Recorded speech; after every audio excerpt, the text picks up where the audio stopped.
Chers amis, Shavua Tov Mevorach, ici Reuven Benamou de Radio Torah, et nous nous retrouvons ensemble pour une nouvelle chronique de bonnes nouvelles. Alors, parfois, si les nouvelles provenant de la Terre ne sont pas toujours des plus réjouissantes, nous nous disons intérieurement, au fond de nous-mêmes, qu'il faudrait peut-être se tourner vers d'autres horizons et pourquoi pas, vous vous surprenez à rêver de vous échapper vers d'autres planètes. Eh bien, faisons-le une fois pour toutes ensemble. Et remontons au 21 février 2021, date à laquelle la NASA a dévoilé des clichés de Mars provenant de son robot nommé Persévérance. Alors ce n'est pas la première fois que des robots se posent sur Mars, ni la première fois que des clichés nous proviennent de la planète rouge, certes. Néanmoins, c'est bien la première fois que des photos d'une telle qualité, d'une telle précision picturale parviennent sur Terre.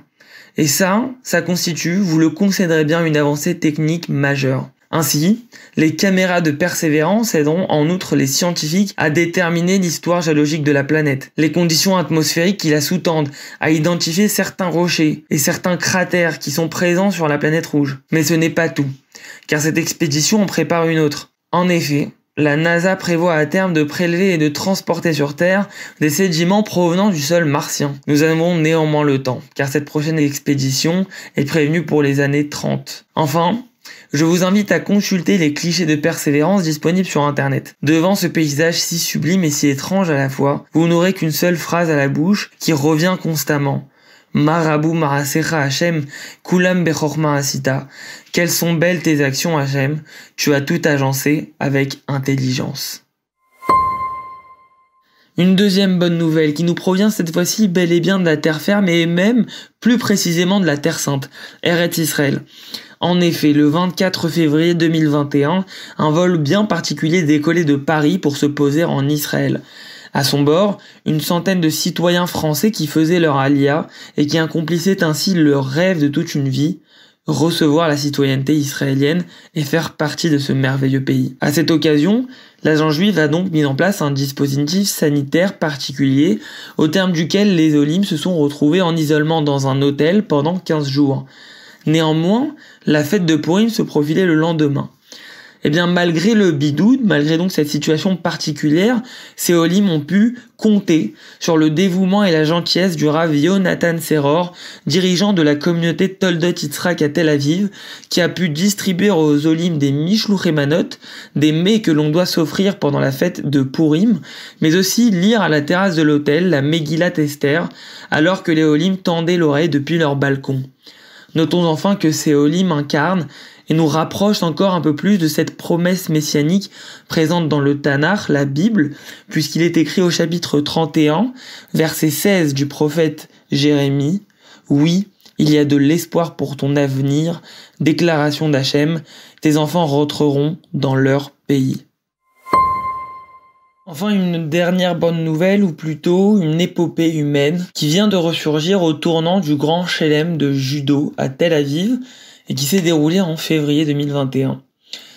Revenons ensemble sur l'histoire de deux judokas, Saed Molae, iranien, et Sagi Mouki, israélien, qui avaient pourtant très mal commencé en 2019, et qui s'est terminé de manière aussi imprévisible qu'émouvante. En effet, aux mondiaux de judo de 2019 qui se déroulèrent à Tokyo, Saed Molae, champion du monde sortant dans la catégorie des moins de 81 kg, s'est soudain mis à perdre de manière étrange en demi-finale, puis dans son combat pour une 3e place, se classant finalement 5e, un standard bien en deçà de ses capacités habituelles.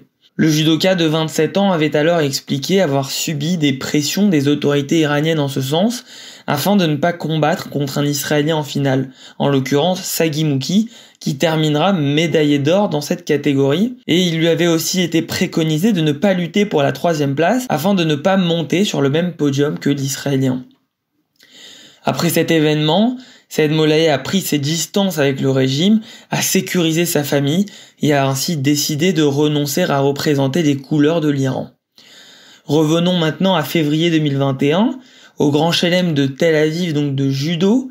Saed Molae se rend pour participer donc à ce grand chelem sous les couleurs de la Mongolie.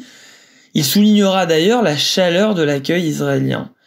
Le judoka israélien Sagi Mouki publie alors sur les réseaux sociaux une photo avec son adversaire du jour, L'ancien Iranien, le nouveau Mongol Saïd Mollaei, qui reste un judoka de grande valeur humaine. Datant de février 2021, cette photo est légendée d'un célèbre Welcome Brother, bienvenue frère. En conclusion, nous pouvons noter que le sport aide parfois à rapprocher les hommes et à remporter des victoires là où aucun accord politique n'a encore réussi.